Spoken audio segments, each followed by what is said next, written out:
जब मैंने अपनी मेरे से किसी ने वो बात पूछी थी, जब रही बात घर वालों की, किसके ऊपर क्या फ़र्क पड़ता है, तो मुझे ना दो लोगों की आवाज़ें आ रही थी कमरे में, कामुकता से भरी। राधे राधे मैं यूट्यूब फैमिली। तो कैसे हैं आप सभी? तो स्वागत है आप सभी का मेरे न्यू वीडियो में। ब्लॉग तो नहीं कहेंगे इसको। तो आज आपके साथ ना कोई अपना रूटीन शेयर कर रही हूँ और ना ही कोई रेसिपी। तो आपको भी याद होगा कि जिन लोगों ने भी मेरा वो वीडियो देखा था मेरी डिवोर्स की जर्नी को लेके, तो उसी के चलते हुए आज मैंने एक और वीडियो मैं आपके साथ शेयर कर रही हूँ। इसमें मैं आपके साथ कुछ ऐसी बातें आज शेयर करने जा रही हूँ, बताने जा रही हूँ आप सभी को। तो आपको याद होगा जो मैंने वीडियो डाला था, तो उसके दूसरे ही दिन मेरे को किसी ने बोला था कि आपने सिर्फ इतनी सी बात के लिए ही अपने हस्बैंड से तलाक ले लिया। पहले तो मैं उनका बहुत बहुत धन्यवाद करना चाहूँगी कि उन्होंने मेरे को ये बात बोली, ठीक है। और उनकी ये बात बोलने के बाद मेरे अंदर ये हिम्मत आई आप सभी को बताने की। नहीं तो अभी तक तो मैंने आपको कुछ आधा भी नहीं बताया था। तो सच में मैं उनका बहुत ज़्यादा शुक्रिया अदा करना चाहूँगी इस बात के लिए कि उन्होंने मेरे से ये बात बोली, तो जिसको लेके वो वही बात मेरे दिमाग में कई जभी से चल रही है कि मतलब मुझे ये सब बताना चाहिए कि नहीं बताना चाहिए, न बताना चाहिए कि नहीं बताना चाहिए।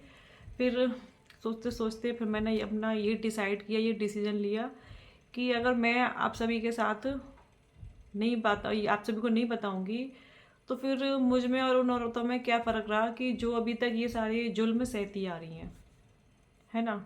अगर मैं गलत हूँ तो मुझे बताना कि मैं गलत हूँ क्या है इस बात के लिए। तो मैंने बहुत ज़्यादा हिम्मत करके जब ही सोचते फिर मैंने डिसाइड ये कर ही लिया कि मुझे आपके साथ अपनी सारी बातें शेयर करनी ही है। तो पहली बात तो मैं अगर आज मेरी एक वीडियो में अगर वीडियो ज़्यादा बड़ी हुई दिखी मुझे और मेरी बात पूरी नहीं हुई तो मैं दो वीडियो बनाऊंगी और एक दिन छोड़ के मैं दोनों वीडियो आपके साथ शेयर कर दूंगी, ठीक है। और आज जो भी मैं आपको बताने जा रही हूँ, हो सकता है उस बात से मेरे घर वालों को भी बुरा लगे, मेरे नाते रिश्तेदारों को भी बुरा लगे, ठीक है। ये सारी चीज़ें मैं सोच चुकी हूँ। सोच के जब मैंने ये डिसीजन लिया है कि नहीं, अब जो जिसको जो लगना होगा वो लगने दो, लेकिन मुझे अभी आप सभी को बताना है बस, क्योंकि आप भी मेरी एक फैमिली हो। और फिर जब मैंने अपनी मेरे से किसी ने वो बात पूछी थी, जब मैंने सारी चीज़ें बताई थी आप लोगों के साथ शेयर की थी कि मतलब किस तरीके से मैंने क्या क्या किया। तो रही बात घर वालों की, तो अगर वो मुझे समझेंगे, मेरी मेरी बात को समझेंगे तो मुझे आगे जैसे अभी तक सपोर्ट करते आए आगे भी सपोर्ट करेंगे। अब देखते हैं होता क्या है, ठीक है। वो तो बाद में ही पता पड़ेगा किसके ऊपर क्या फ़र्क पड़ता है। और उसी वीडियो में कई कमेंट भी आए थे, तो किसी ने तो मेरे को बहुत ज़्यादा मोटिवेशन दिया, मोटिवेट हुई मैं। और एक अरविंद करके थे, उनका कमेंट आया था मेरे पास में कि आपकी बातों से लग रहा है कि आप झूठ बोल रही हो, हम आपकी बात पर विश्वास कैसे कर लें, ठीक है। ऐसे करके था, ऐसे करके कुछ बोला था उन्होंने। आप जाके मेरे यूट्यूब पे पढ़ सकते हैं, उसमें यूट्यूब पर मेरी वीडियो पर कमेंट पढ़ सकते हैं। मैंने उनको वहाँ पर रिप्लाई भी दिया है कि ये आपकी सोच है। तो पहली बात मैंने जो आपको जो बताया था, वो मैंने किसी को विश्वास दिलाने के लिए नहीं बताया। मेरे साथ जो हुआ वो मैंने आपको बताया। अभी आपके ऊपर डिपेंड करता है कि आपको सही लगता है या गलत, या मैं झूठी लगती हूँ सच्ची, मुझे इस चीज़ से कोई फ़र्क नहीं, इस बात से कोई फ़र्क नहीं पड़ता। मुझसे किसी ने कहा कि आपने ये सब कैसे किया, क्या किया, तो उसी जो चीज़ थी वही मैंने शेयर कर दी, ठीक है। पर अब आज मैं जो आप लोगों के लिए बताने जा रही हूँ ना, वो मेरी ज़िंदगी का एक ऐसा राज है, ठीक है, जो किसी को भी नहीं पता। सच में किसी को भी नहीं पता, आज तक किसी को नहीं पता। और आज मैं आप सबको बताने जा रही हूँ, बहुत ज़्यादा हिम्मत करके मैं आपको बताने जा रही हूँ ये सारी बातें। तो प्लीज़ मुझे जो मैं आपके साथ बातें जो आपके साथ शेयर करूँगी, तो अगर मैं गलत हूँ हो सकता है किसी को गलत भी लगे, हो सकता है किसी को सही भी लगे, ये अपनी अपनी सोच के ऊपर डिपेंड करता है ना। चलो जो लगेगा वो देखा जाएगा। चलिए, तो पहले तो मैं इस बात का जवाब बात पे जवाब देती हूँ। उन्होंने मेरे को बोला था कि आपने सिर्फ इतनी सी बात के लिए ही अपने हस्बैंड से तलाक ले लिया। तो देखो, बात ऐसी है कि बात बहुत सारी होती है, बात मानो तो बहुत होती है और ना मानो तो कुछ नहीं होता, है ना। मैंने आपको बोला था कि मतलब मैं दिल्ली से आ गई थी, जो मैंने आपके साथ बात बोली थी कि मतलब मैं ऐसे ही आ गई थी, किसी के साथ में आई थी, मेरे पास किराया विराया भी नहीं था, ये सारी चीज़ें मैंने आपको बोली थी। उसके बाद क्या हुआ था, हमारे साथ यही होता था कि मैं आज यहाँ पे आ जाती थी या मुझे छोड़ के भग जाता था, तो मेरे को घर वाले मेरे ले आते थे, है ना। फिर उसका एक आध महीने 15 दिन मैं यहाँ पे रही, तो फिर उसका क्या होता है कि कभी वो इससे खबर करवा रहा है, कभी उससे, है ना, कि मतलब मेरे से मिलना है। जब मेरे पास खबर आती, तो आप यकीन नहीं मानोगे, ये बात मैं किसी दिन अपनी मम्मी से आपको बैठ के बात करवाऊंगी इस चीज़ के बारे में, कि मैं अपने घर वालों की बिना मर्जी के जाने कितनी बार चली गई और चली जाती थी। बस मेरे को, जब मैं वहाँ से आ जाती थी, जब मैं उससे अलग हो जाती थी ना, तो बस मेरे को, मैं सच बता रही हूँ कि मेरे को बस ये लगता था कि मतलब कोई मुझे उसकी खबर दे दे, वो कहाँ है कैसे, या मुझे एक बार वो दिख जाए,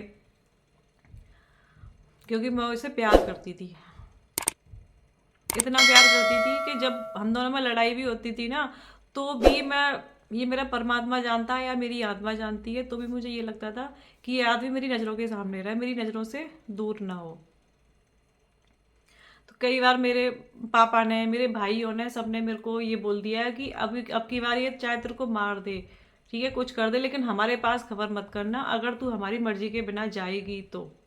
मैं सबको इग्नोर करती, जाने कितनी बार ऐसा हुआ, मैं काउंट नहीं बता सकती कि ये इतनी बार हुआ, जाने कितनी बार ऐसा हुआ।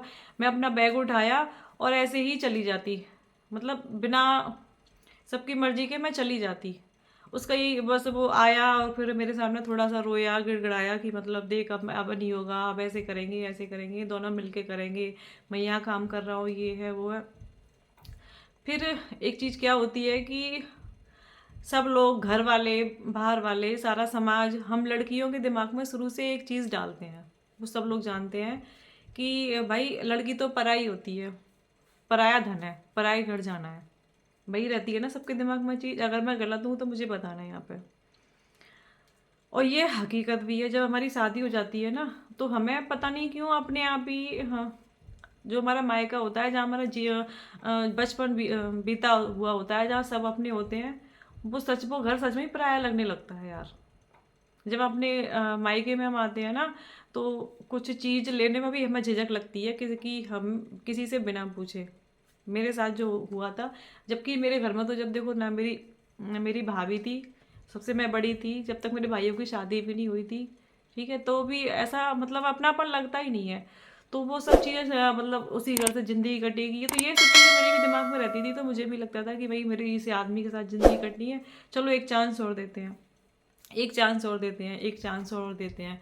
बस चांस चांस देती चली गई मैं। तो ऐसे ही मैं आप यकीन नहीं करोगे, मैं अपने हस्बैंड से ऐसे मिलने जाती थी जैसे कोई लड़की किसी लवर से मिलने जाती है, कभी यहाँ पार्क में, कभी वहाँ, क्योंकि वो घर पे आता नहीं था, आता था तो घर पर तो हुई लड़ाई, फिर वो उसका बदतमीजी का, यही सब, वो उसे सहन जरा सी होती थी, कोई कुछ भी जरा सा भी बोलता तो मैं इस तरीके से जाती मिलने के लिए। और जाने कितनी बार ऐसा हुआ कि मैं अपने घर वालों की बिना मर्जी के ही चली गई, सिर्फ यही चीज़ सोच के, है ना, कि मतलब मेरी इसी आदमी के साथ ज़िंदगी कटनी है, और मैं वाकई में उससे प्यार करती थी। सच में मैं कैसे भी ये कोशिश करती रहती थी कि मतलब हमारा घर ना टूटे, मेरा घर ना टूटे, मेरा घर ना टूटे, शायद सब कुछ सही हो जाए, शायद सब कुछ सही हो जाए। तो उसके बाद भी मैं चली गई थी, तो उसने मेरे को बोला कि ऐसे ऐसे सिक्योरिटी गार्ड में, मतलब हम दोनों की बात कर ली है, ऐसे ऐसे करके। मैंने कहा चलो ठीक है, फिर मैं चली गई, बात यहाँ ख़त्म करते हैं, मैं चली गई साथ में। तो मैं उस समय कहाँ गई थी, नोएडा सेक्टर 37 मैं भंगेल करके एक जगह है, वहाँ पे कमरा लिया था। ठीक है, सेपरेट मकान था। वो ज़्यादातर ऐसे ही लेता था कि मतलब कोई रहता ना हो, बिल्कुल एक कमरा ही बना था बस उसमें, और ऐसे ये गेट सा था और बाहर ऐसे ही छोटा सा आंगन और जीना था, बाकी ऊपर लैट्रिन बाथरूम बने थे, बस इतना बना हुआ था। सॉरी, थोड़ा मुझे ना कोल्ड हो रहा है, खांसी हो रखी है, कोल्ड तो इतना नहीं है पर खांसी हो रखी है। अब हुआ क्या, वहाँ पे मैं चली गई वहाँ पे। अब वहाँ पे कुछ टाइम मैंने भी नौकरी की सिक्योरिटी गार्ड में, और उसने भी की सिक्योरिटी गार्ड में। मेरी एक फैक्ट्री में थी सिक्योरिटी गार्ड की, और उसकी कई जो जो डिपार्टमेंट होते हैं वो वहाँ पे थी। तो कुछ महीने मैंने तो की, उसने लगातार शायद एक महीने भी नौकरी नहीं की होगी, वो फिर वहाँ पे वो दारू वारू पी के किसी से झगड़ा हो गया, उसको नौकरी से निकाल दिया। नौकरी से निकाल दिया, वहाँ से उसकी नौकरी हट गई। उसने क्या किया कि मेरी नौकरी छुड़वाने के लिए मेरी शिकायत कर दी। अब आप देखना क्या शिकायत की थी, कि जहाँ जिस कंपनी में मैं काम करती थी, उस कंपनी में रेडीमेड जो कपड़े होते हैं ना वो बनते थे। तो उनकी जो लेडीज़ है वहाँ पर धागा कटिंग करती थी, उनकी चेकिंग करती थी, मैं चेक करती थी। तो वहाँ की जो कतरन होती है ना, जो कतरन बचती है, तो वो कतरन जो कपड़े होते हैं खराब, मतलब कपड़े जो फेंकने के मतलब के होते हैं, उसमें से कुछ कपड़े ले आई थी मैं। क्यों ले आई थी? पीरियड्स के लिए। क्योंकि उस समय हमारे पास इतने पैसे होते नहीं थे कि हम पैड वगैरह खरीद चुके हैं, तो वो मैं कपड़े ले आई थी। अब उसने क्या की कि क्या शिकायत कर दी मेरी, कि मेरी बीवी उस फैक्ट्री में से कपड़े चुरा के लेके आई थी। इस वजह से मुझे वहाँ से नौकरी से निकाल दिया। पहले से पहले मेरे लिए कहाँ बात कर ली, जहाँ डिपार्टमेंट में उसने नौकरी छोड़ी थी, क्योंकि एक मतलब थी कोई एक वो पंजाबन थी, उनके यहाँ पर मेड की नौकरी के लिए। कोई नहीं, चलो मैंने की रहने दो, मुझे इस चीज़ से कोई फ़र्क नहीं पड़ा था। मैंने शुरू से, मैं मेहनत करने में कभी पीछे नहीं हटती, बस मेरे दिमाग में एक चीज़ रहती थी कि हम दोनों मिलके साथ कुछ कर लेंगे। बस मैं उसके कंधे से कंधा मिलाने वाले औरतों में से थी, चलने वाली में से। बस यही चीज़ रहती थी कि हम दोनों मिलके सब कुछ कर लेंगे, क्योंकि जब हमारे पास कोई बच्चा था नहीं, ठीक है, खर्चे मेरे शुरू से ही कोई खर्चा रहा ही नहीं। मुझे पता है कि मैं किस तरीके से रही हूँ, ठीक है। वहाँ पे लगा दी मैंने, चलो कोई बात नहीं। वहाँ मैं सुबह 7 बजे से जाती थी, सर्दियों के टाइम थे जो अभी चल रहा है, सुबह 7 बजे से शाम को 8 बजे तक की मेरी ड्यूटी रहती थी। खुद बाबूजी घर पे बैठे रहते थे, उनका खाना पीना बना के फिर मैं बस से सुबह जाती और शाम को वहाँ से आती। जो भी घर के काम होते हैं वो उसके यहाँ पे मैं सारा काम करती, मतलब रात के बर्तन वगैरह भी पड़े मिलते मुझे, जो वो खाना पीना बनाते थे, खाना भी बनाना, झाड़ू पोंछा, कपड़े, जो टोटल घर के काम होते हैं। उनका एक बेटा था, उसकी देखभाल करना। चलता रहा चलता रहा चलता रहा। अब एक दिन वहाँ पे क्या हुआ कि वहाँ पे कुछ लोग थे, इनसे इसने पहले कभी लड़ाई कर ली थी उनसे, तो वो कुछ लोगों ने इसको घेर लिया। कुछ गांव वाँव के कुछ ऐसे ही आगे करीब 10-15 लोग होंगे, वहाँ पे ऐसे दारू वारू पी के झगड़ा कर लिया। अब वहाँ से फ़ोन करवाया इसने नीचे गेट पे से, ऊपर मैडम को कैसे से, और उसको भेज दो, लड़ाई हो गई है। मैं आई नीचे, तो वहाँ पे झुंड, तो रोड पर झुंड लगा हुआ, मैं अकेली। और बंदा उन लोगों को गाली देता जाए और मेरे पीछे छुपता जाए और मेरे को आगे करता जाए। मैं अकेली उसको इतने लोगों से बचा के लाई थी जड्ड करके। इस बात को भी ख़त्म करते हैं। वहाँ से भी मेरी नौकरी मतलब छूट गई। कुछ ऐसी बात हुई होगी, मेरी नौकरी वहाँ से छूट गई। अब हम दोनों घर में बैठे थे, ऐसे ही मतलब हमारा कोई 2-4 ही दिन ऐसे गुजरते होंगे जो शांति से गुजरते होंगे, क्योंकि उसका रवैया ही ऐसा था। घर में चाहे कुछ है या नहीं है, कुछ नहीं तो ये उठा के बेचे आओ, लेकिन दारू डेली चाहिए। उसमें सारे नशे की आदत थी, उसे कोई भी नशा मिल जाए, वो जुआ सट्टा, ठीक है, हर चीज की आदत थी उसमें। मतलब कोई भी नशा मिल जाए, भांग, सिगरेट, बीड़ी, शराब, अफीम, चरस, गांजा, जो भी है नशे होते हैं, कोई भी नशा दे दो सारे नशे करता था। अब हुआ ये, अब जो बात मैं आपको बताने जा रही हूँ ना, ऐसा नहीं है कि ये दुनिया में एक मैं ही औरत थी जो ये सब झेल रही थी। पहली बात तो ऐसी बहुत औरतें हैं जो ये सब झेल चुकी हैं या अभी भी झेल रही हैं। बस किसी में हिम्मत नहीं होती सामने लाने की उन सब चीज़ों को, उन सब बातों को। बट मैंने आज हिम्मत की आप सभी को ये सारी बातें बताने की। और हिम्मत देने वाले थे वो जिन्होंने मेरे को ये बोला था। ठीक है, तो मेरे को तो अंदाज़ा भी नहीं था कि मेरे साथ अभी आगे क्या होने वाला है, सोचा भी नहीं था मैंने। तो जहाँ मेरी शादी हुई थी ये 5 भाई थे, मैं तीसरे नंबर की थी। वहीं पे एक आदमी और रहता था जो शुरू से नहीं के यहाँ पर आता, रिश्ते में मेरा जेठ लगता था। तो पहले तो मुझे कुछ मालूम ही नहीं था क्या था क्या नहीं था। फ़ोन ना मेरे पास था ना मेरे हस्बैंड के पास में था मोबाइल फ़ोन। कैसा भी फ़ोन नहीं था। तो जब पीसी वगैरह होते थे मेरी समझ में नहीं आ रहा कि मैं कहाँ से शुरू करूँ, क्योंकि बात अब ऐसी आ चुकी है। तो क्या हुआ कि वो कभी कभी आते जाते, कभी कभी या कभी आ गए, चाय पानी पी गए चले गए, मतलब रात बात को नहीं रुकते थे। कभी जैसे कभी आ गए, फिर इनसे ये वो उनसे खर्चा पानी लेता था। कुछ ही टाइम हुआ था होगा इन बातों को। फिर क्या हुआ, एक दिन वो आए रात में रुके। ठीक है, तो जैसे नॉर्मली मैं हर बार उनकी वो करती थी, खाना पीना वो सब मैंने किया। रात को सो गए हम, एक ही कमरा था। रात को सो गए हम,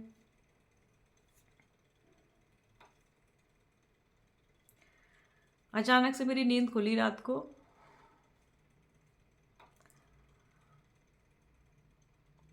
तो मुझे ना 2 लोगों की आवाज़ें आ रही थी कमरे में, कामुकता से भरी। क्या बोलूँ मैं आपसे, आप सब कुछ समझ जाइए कि जब 2 लोग रिलेशनशिप में होते हैं तो किस तरीके की आवाज़ आती है, वो दोनों आदमियों की। मेरी नींद खुली तो मैं तो समझ ही नहीं पाई थी कि हो क्या रहा है। बस मेरे को वो कानों में आवाज़ गूंज रही थी।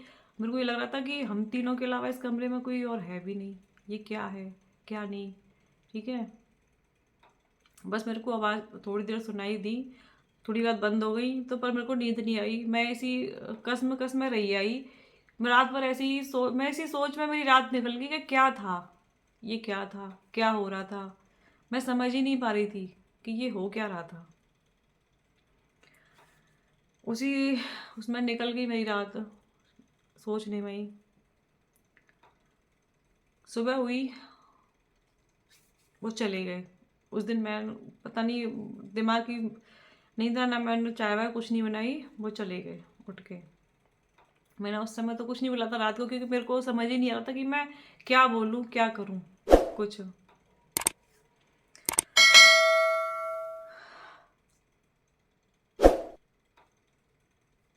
मुझे समझ में नहीं आ रहा मैं आप लोगों को कैसे बताऊँ, क्या बोलूँ। जब बताना है तो अब बताने पे आ गई तो बताऊंगी, तो मैं हूँ ही आप लोगों को सारी बातें। मैं बड़ी उसमें थी, मतलब वो चीज़ मैं ही फील कर पा रही थी कि मैं उस समय किस उसमें थी, कि ये क्या था, क्या हो रहा था, ये सब बातें। मैंने अपने हस्बैंड से पूछा, फिर पूछा मैंने, तो पहले तो उसने ऐसा कुछ नहीं था, तू सपना देख रही होगी, ये है वो है, ऐसे करके बात टाल दी। ठीक है,